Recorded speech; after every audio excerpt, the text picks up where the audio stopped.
조가제TV 청자 여러분 안녕하십니까? 저는 조갑제닷컴의 조세별입니다. 2026년 4월 9일 오전 11시입니다.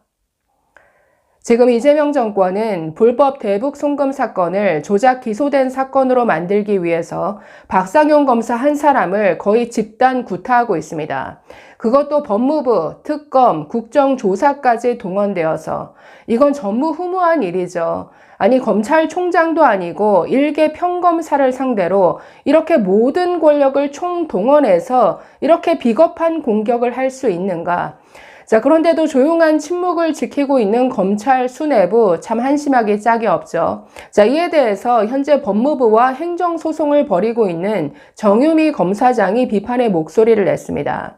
자, 어제 글을 올렸는데 제목이 내 새끼 패는 옆집 남자에게 몽둥이 쥐어주는 아비.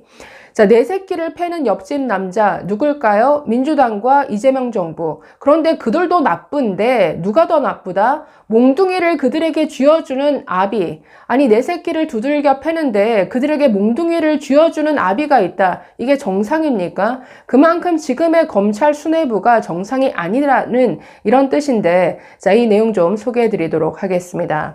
자, 이 정유미 검사장은 대장동 항소 포기에 대해서 비판하는 글을 올렸다가 거의 보복성으로 인사 강등 조치를 당했습니다. 검사장급인데 고검 검사로 인사 발령이 난 것이죠. 자, 이에 대해서 부당한 인사 조치다라고 하면서 현재 법무부를 상대로 행정소송을 벌이고 있습니다. 이 정유미 검사장이 올린 글 같이 보시죠. 내 새끼 패는 옆집 남자에게 몽둥이 쥐어주는 아비. 옆집 남자들이 몰려와 억울하다고 울부짖는 아이를 두들겨 팬다. 몇 날 며칠을 패도 아비라는 자는 방구석에 처박혀 뭘 하는지 코빼기도 비추지 않고 있더니 어느 순간 슬쩍 나와 아이를 패고 있는 남자의 손에 몽둥이를 쥐어주고 다시 집 안으로 사라져갔다. 이 아비는 대체 뭘까? 정치권에서는 대북 송금 사건이 대법원까지 가서 유죄 판결이 확정되었음에도 조작되었다며 검사 하나를 두들겨 패고 있다. 언제부터였는지 기억나지는 않지만 평검사 한 명이 감당해내기에 결코 짧은 기간은 아닌 듯 싶다. 선배라고 여기기도 싫은 검찰 출신의 어떤 이는 국회에서 방송을 통해 온 국민이 보는 가운데 검사가 술 먹고 벽에 X칠을 했다라고 자극적인 소리를 늘어놓더니 명예훼손으로 고소를 당하고는 아차 싶었는지 입을 다물고 있다. 사과 한마디 없이. 탄핵소추안이 발의되고 검사가 국회에 끌려나가 자신이 수사했던 형사사건 피고인과 함께 앉아 마치 피고인은 의인이고 검사가 죄인인 듯 취급당하는 굴욕을 겪기도 했다.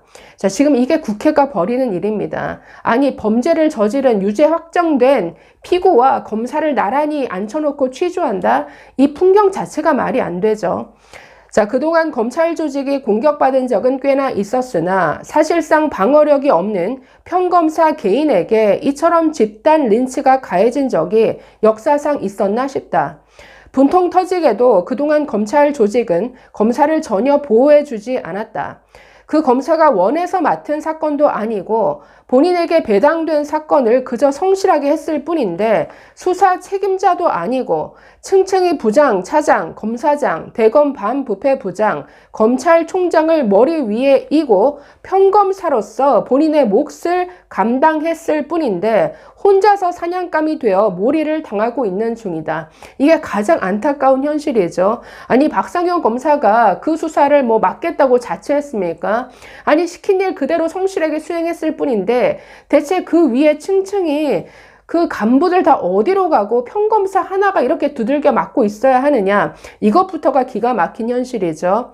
자, 진행 중인 수사나 공판에 영향을 미치기 위한 국정감사나 국정조사는 삼권 분립을 해하여 위헌적이고 국정조사나 감사는 계속 중인 재판 또는 수사 중인 사건의 소추에 관여할 목적으로 행사되어서는 안 된다라고 명시적인 제한을 가하고 있는 국정조사 및 감사에 관한 법률 제8조를 정면으로 위배하여 위법하다. 즉 민주당이 진행한 이 국정조사 자체가 위법하고 위헌이라는 겁니다. 자, 이런 이유로 박상현 검사는 국정조사의 위법성을 지적하며 검찰총장 권한대행에게 입장 표명을 요구했으나 아무런 답변을 듣지 못한 것으로 안다. 국정조사장에 대검 차장과 많은 검사장들이 참석했다. 아마도 기획검사와 비서관, 수행 직원들을 대동하고 관용차를 타고 갔겠지. 기획검사가 만들어준 문건들을 뒤적거리며 외우면서도 갔을 것이다. 그에 반해 박상현 검사는 아무도 챙겨주는 사람 하나 없이 혼자 출석했을 것이다. 국정조사장에서 마주쳤다면 대검 차장과 검사장들은 어떤 마음이었을까? 저 불쌍한 놈, 오늘도 가루가 되도록 까이겠구나. 내가 저 입장이 아니라서 너무나 다행이다. 라고 가슴을 쓸어내렸을까? 이윽고 모두가 우르르 일어나 한 손을 들고 착한 아이처럼 선서하는 와중에 검사 혼자 선서하지 않겠다고 버티며 그 이유를 소명하게 해달라고 외치다가 마이크를 빼앗기고 아수라장이 된 회의장 안에서 그 대검 차장과 검사장들은 그 순간 어떤 생각을 하고 있었을까? 저도 묻고 싶네요. 후배 검사가 저런 공격을 당하고 있는데 저렇게 두들겨 맞고 있는데 그걸 그냥 옆에서 조용히 지켜보고 있다. 자, 대충 숙여주고 넘어가지 왜 분란을 일으키냐라고 짜증을 냈을까? 한심하다 생각했을까? 혹은 부지불식간에 권력에 수그리고 있는 자신들에게 부끄러움을 느꼈을까? 아니면 동료가 모욕당하는 것에 분노를 느꼈을까? 그간 동료들에게 막연한 믿음을 잃지 않고 있는 동안에는 앞에 두 질문은 내가 고를 만한 선택지가 아니었지만 결정적으로 어제 나는 동료들에 대한 신뢰를 잃고 결코 회복할 수 없는 배신감을 얻게 되었다. 어제 검찰총장 대행의 요청으로 법무부 장관이 박상현 검사의 직무를 정지시켰다. 비위든 뭐든 아직 아무것도 밝혀진 것도 없이 그저 정치권과 박상현 검사 간의 진실 공방이 진행되고 있는 중인데 억울하다고 울부짖는 아이의 목소리는 외면한 채 오히려 아이를 쥐어 패는 옆집 남자에게 몽둥이를 쥐어주는 꼴이라니. 슬프지만 내가 20여 년 몸담아왔던 조직이 이 모양이 되었다.